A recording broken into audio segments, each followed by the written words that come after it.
Hey, everybody, welcome back to Changeworks Interactive.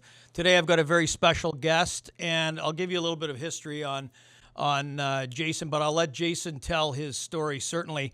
I got a chance to meet Jason about probably 7 or 8 years ago, and we were doing some contract work. We were working with a big restaurant. They have a big M, so you probably recognize which one that is. And we ran across each other, and we talked a little bit then. Jason's from London. I live in Oakville, and we kind of crossed paths by way of looking at each other's website and appreciating the work that's been done with the podcasting. And I saw something really interesting with Jason's podcasts is that he's working on a project right now called the Man Down Project. And maybe what I'll get Jason to do is to explain what that project is all about. And maybe if you can, Jason, explain a little bit of your background, and thanks so much for joining us today. Kevin, happy to be here. So maybe I'll just quickly tell the background. If you want to pull anything else out, feel free to do that. But I'll tell the brief version in the interest of respecting everybody's time. Okay. Yeah. So the short version is my first wife and the mother of my children, after a long battle with mental health issues from about 2005 to 2010, took her own life. And so she was a police constable. So she suffered really devastating childhood trauma, and then was obviously re-traumatized on the job, as most first responders are. And after the birth of our second daughter, really her life just fell apart. And so the next 5 years of that were just trying to keep her alive and trying to cope and all of that. And so she died in 2010 on March 26th. And then from that point forward, it was me trying to navigate that loss very poorly, I would say, trying to raise two kids, trying to build a new family, etc.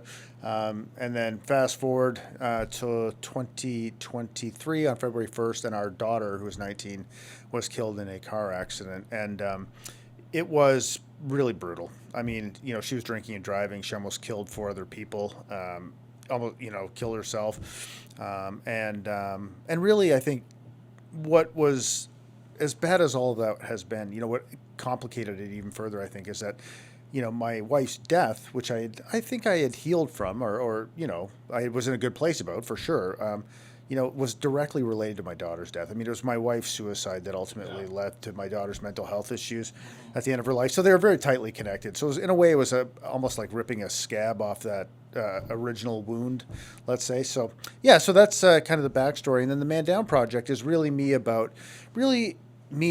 feeling very passionate about, making some meaning from my wife and daughter's lives and death. And it's really about like looking at myself and saying, knowing how I went through the grieving process with my wife's death and how different it is with my daughter's death, still incredibly difficult, but just different.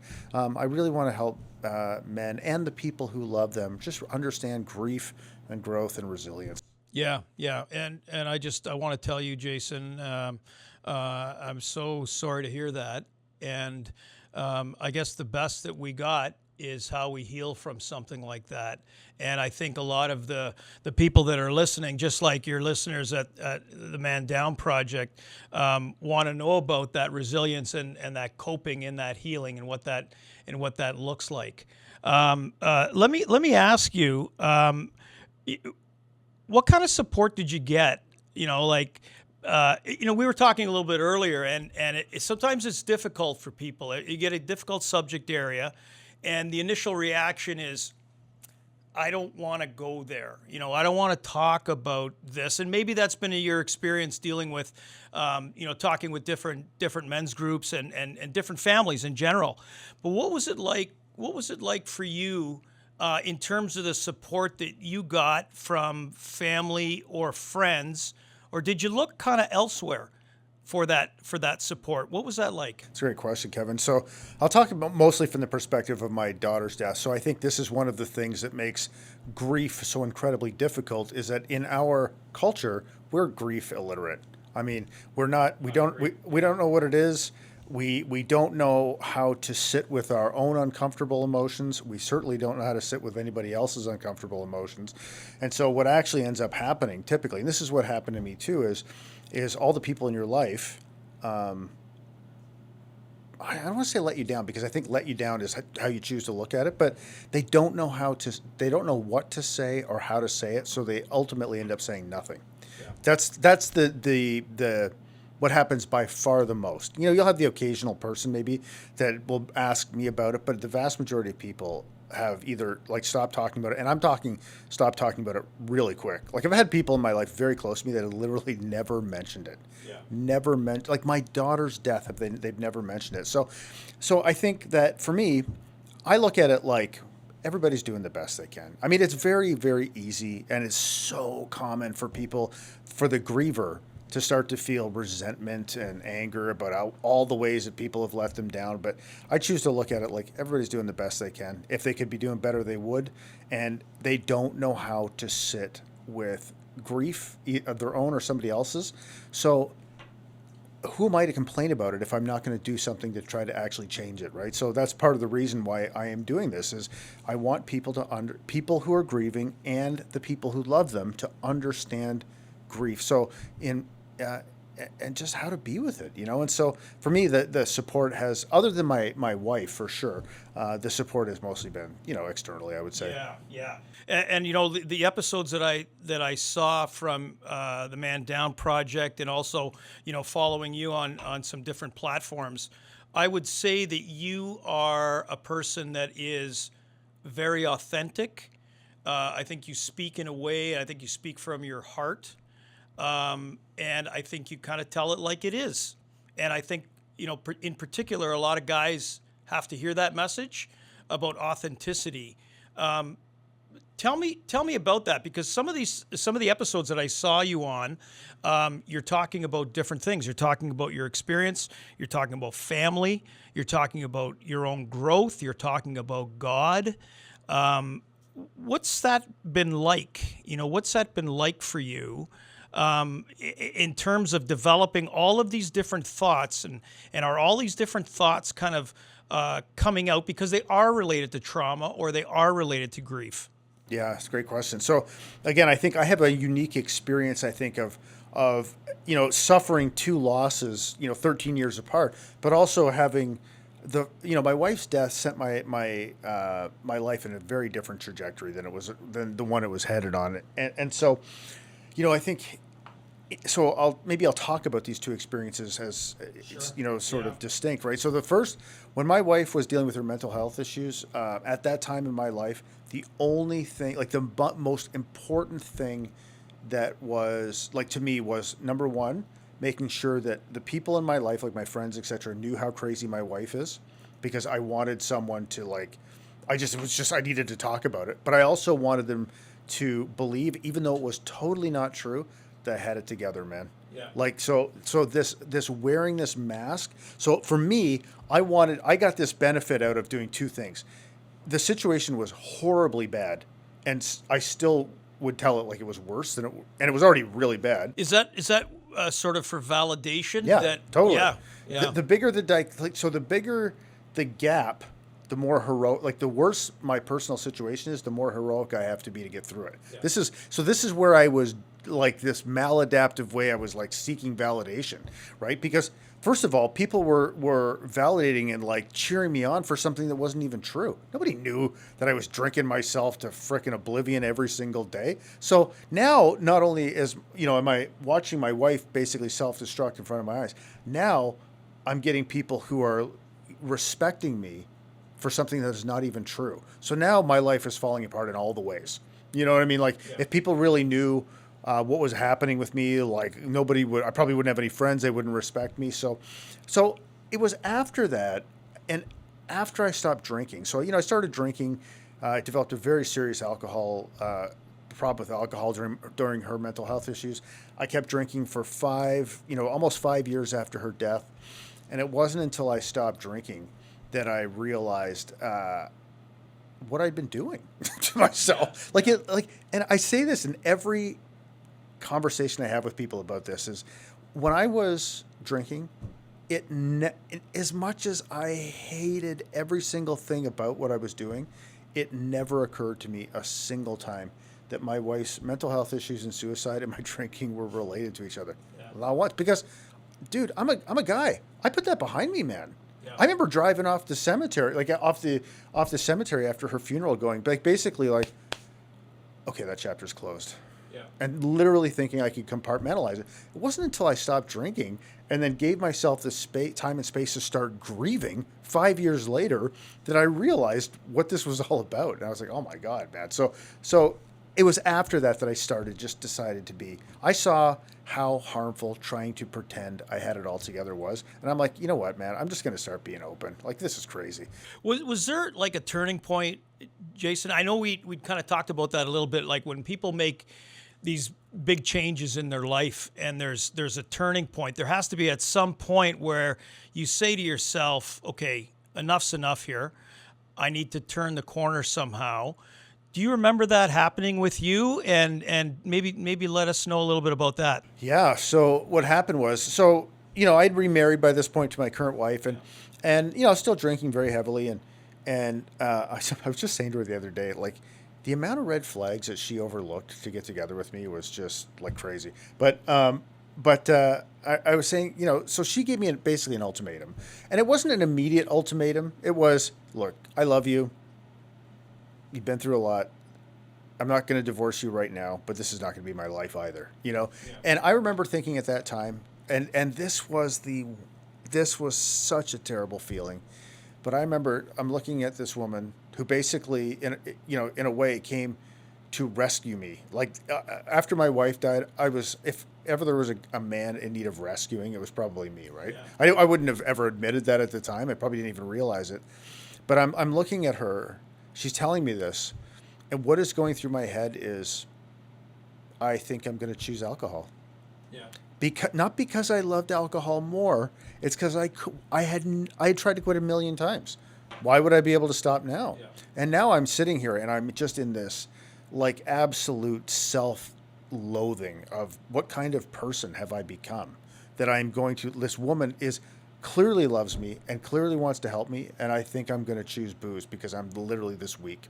And it was ultimately, a moment with my daughter where I completely blew like a daddy-daughter date, and I just got completely tanked. And it was that moment. It was in 2014. I don't know what happened, man, but I went downstairs at passed out. I woke up at 2:00 in the morning and just had this moment of clarity. I went upstairs, told my wife, what I'm about to say sounds crazy. I was saying this to her, and I don't expect you to believe me at all, but I really feel like I might be done drinking. And she goes, I sure as hell hope so. Rolls over, goes back to sleep. But that was it. And, she says, hey, it's about time. Yeah, no kidding. So, but it wasn't until I stopped that I really started to create the space for grieving to happen. So anyways, after that happened, I was just like, you know what? Come on. I can't be the only person going through all this. Like, I've gone through this stuff. And so once I just started being more open about it, what I realized, this is one of the most important lessons I've ever learned in my life, I think, is we are constantly surrounded by people just waiting for somebody else to go first, man. Yeah. And if you can just go first and be freaking human and just be honest, everybody else will be too. Yeah.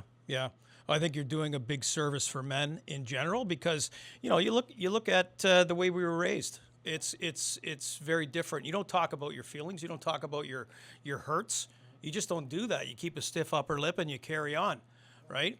One of the things I wanted to ask you about Jason is it probably surprises you about some of the people that would reach out to you and share their own personal stories about grief and trauma, right? And we know that theoretically. And I'd put myself in that camp too. We know that if somebody has a traumatic experience, that a couple of things get compromised. Maybe it's my feeling of safety, and that could be my emotional safety, or my ability to trust. My safety or my trust gets compromised. Do you hear stories from people, and do they blow you away about this is what I've been through? I listened to your story, and it got me thinking about my own healing, or it got me thinking about my own story. 100%. I Yeah. mean, and I think when I share these types of stories with people, I share them to say that not to make it sound like I have some kind of superpower that has allowed this to happen. It's that anybody can have this kind of impact on people. Like, all you have to do is be willing, again, to go first and just be honest. I mean, and it doesn't have to be at some giant scale. It could be in a one-to-one conversation. But I mean, I was telling you at dinner, I do this TikTok channel, and that's just me, a dad, usually sitting in his car, making TikTok, completely unscripted TikTok videos about grief. And I've had 5 people reach out to me through there and just say, I was about to kill myself. Wow. And something you said just resonated with me. Whether it was, I had a couple of young girls tell me, I realized how much it would hurt my dad. I had a lady in Germany say, I watched one of your videos. I stood with a handful of pills in my hand in front of a mirror for an hour, just thinking about something you said, and decided to keep fighting. My point is, it's not to make myself look like a hero. It's like literally anybody can have this kind of impact on somebody else, because ultimately one of our most fundamental human needs is to be seen, man, to be seen and heard and feel like somebody understands us. Yeah. And if you can give that to somebody, either by sharing your story so they don't feel less alone, or to just sit with them and listen to what they have to say without trying to give them advice or fix it, just be present. Yeah, yeah, that's really amazing. Do you? I know, just in us talking over the last little while, there's some things that you will do personally to make yourself feel better or cope better, and maybe some of these are a bit generic. Like you go talk to the therapist, and the therapist might say, "Well, we have to give some consideration to your sleep, or to the exercise that you're getting, or what you're eating," just as examples. Are there things that you would say that have been really effective for me? And there was a modality that you were telling me about earlier that it sounds like it had a lot of impact for you. Yeah, for sure. So, I mean, I think that, to the first part of that question, I think what has been one of the most helpful things to me is remembering and practicing some ideas from Stoic philosophy, actually. Yeah. Like remembering Who do that. you like? Who do you like to listen to? Like Ryan Holiday, I like to Yeah, listen to. yeah. Yeah, but I mean, I've read some of there's another book called Being Better, and it's just all about how to incorporate Stoic philosophy into your life. Yeah. But if you remember that, I mean, one of the core ideas here is that there's things that are within our control, and there's things that are not. And the things that are in our control are how we choose to look at things. And let me tell you, man, when it comes to like suffering a devastating loss, remembering that you always have the agency to choose how you look at this situation is a game changer, because I could be racked with guilt or shame or regret or whatever, but I could also remember to be grateful. You know what? I got Chloe for 19 years. I would have liked to have her for 70 on this earth, but 19 is better than 0, man. Yeah. And so it's, how you choose to look at things. It's like my decisions and my desires and intentions. So, for example, my intention is to heal, is to continue to heal. Yeah. My desire is to help other people along the way. Like I always, and then the last thing is your decisions and your actions. Not the results of your actions; they're not in your full control. Yeah. But by just letting go of all these things that are outside of your control and focusing on what's in your control, for me, has been an absolute game changer. And there's a second part to that. Yeah, question. the second part was I was somatic interested. Yeah, I was interested in just hearing your story about working on the somatic and how that's been really helpful for you. Maybe give us an idea about what that's all about, and sort of how it's worked for you. Yeah, so I stumbled across this because I had gotten to a point where I felt like I had, talked about this like with a therapist a lot. And I just felt like I needed something else rather than just straight up talk therapy. So I stumbled across this method called somatic experiencing, which is really just connecting with what's happening in your body. So the idea is that instead of, we're typically, there'd be a trigger. We have a physiological response. So, like the hair on the back of our neck stands up. We have butterflies in our stomach. Our palms get sweaty. We tell ourselves a story about what that means. And then we take an action based on that story. So somatic experiencing is like, just forget all that last part. Let's just focus on what's actually happening in your body right now. And what it actually does is it allows you to separate the physiological response from the meaning making and the behavior.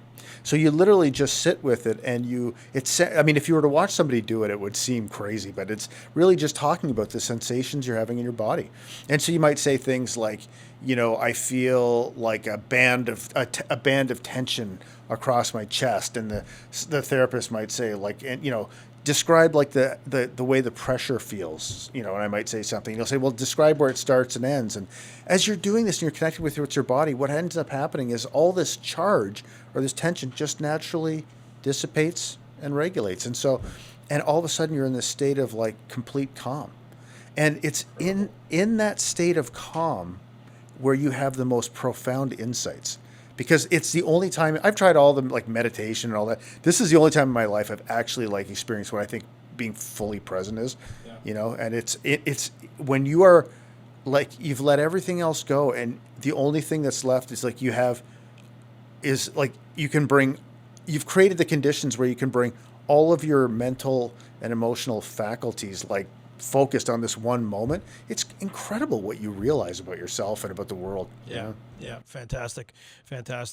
Do you find sometimes it gets to be too much, where the more popular you get with your social media reels and platforms and that kind of thing, or you may have people reaching out to you, and maybe I'm guilty of that, reaching out to you as well, but do you find that personally it's too much, and that you think to yourself, well, there's a hell of a lot more to Jason than just talking about grief and trauma? Does it get to be too much? Do you reach a saturation point where I just want to cool it a bit on the conversation around that, because there's a lot more to me than just that? Not really. I have a lot of other things going on in my life about this. So I think sometimes people like, at least I've had some acquaintances. Sometimes they think like this is my entire life that I'm. So no, but I will say that I try to be very in tune with my boundaries. So if I don't feel like talking about it, I just don't talk about it. It's fine. I mean, I don't feel all kinds of pressure, and I've tried to be very intentional about not like, being able to keep some level of self-differentiation. So when people share their stories with me, like I can be empathetic without taking on their experience and having it like, take over my entire day, Yeah. But no, I haven't found that. But again, I will say, and I always say this to people too, is because I think people, even when they're thinking about grief or they love someone who's grieving, a lot of times, again, as we were saying earlier, they're not sure what to say or whether even to say anything at all. And so what ends up happening is, in their angst about this, they just talk themselves out of saying anything. And I always encourage people, just err on the side of asking. And if the grieving person doesn't feel like talking about it, they probably will. But if they don't feel like talking about it, they'll just tell you. Yep. Okay. Tell me about what Jason does for fun, what Jason is involved with in your work. You told me a cool story that you climbed Kilimanjaro recently. So maybe touch on a few of those things. Yeah, so I've had this. So what's really interesting is it turned out it is fun, but I think a lot of times this overachieving thing is actually a trauma response, because it's a way of the higher the targets I set, the more variables I can control. Like maybe like something bad will never happen to me again, which is obviously like been proven false. But yeah, so I like to do different athletic things. But last year I went to Tanzania and climbed Mount Kilimanjaro. So that was it was 13 days door to door, but it's almost 20,000 feet. So it's you got to experience just the amazing Tanzanian people and seeing, just being there's something about being at the highest point of, Africa, which is kind of cool. The other thing I would say about it is, the way maps are drawn when they're flat, they don't make Africa, like it's not actually represented accurately. It is so huge. It is absolutely wild. So yeah, do that, and like to ride a unicycle and things like that. But business-wise, I really do a few things. So one is we run a coaching program for dads. We call it the Dad Edge Business Owner Brotherhood. So it's for dads who are business owners, and we just teach them skills on how to be better husbands, better fathers, and better business owners. So it's really uplifting work, because it's just, a whole bunch of guys just coming together and just trying to be better husbands and fathers. So it's super uplifting. And then the other one is I've developed something called relationship centered leadership. So I teach and do a lot of leadership training on helping people understand how the our ability to develop mutually beneficial relationships influences like so much of the quality of our life, both personally and professionally. And so I just teach them. I really what I want people to understand is how being able to build good relationships is an incredible performance enhancing tool, and it feels really good, but it's not just some soft skill. It drives better business results. So I like to teach people those kinds of things too. So Oh, that's very cool. And what's the best way, if somebody's listening to this, what's the best way to get in touch with you? they can just go to Jason if they want to reach out. My website is grief.tools, and they can reach out to me at jason@grief.tools. Okay, fantastic.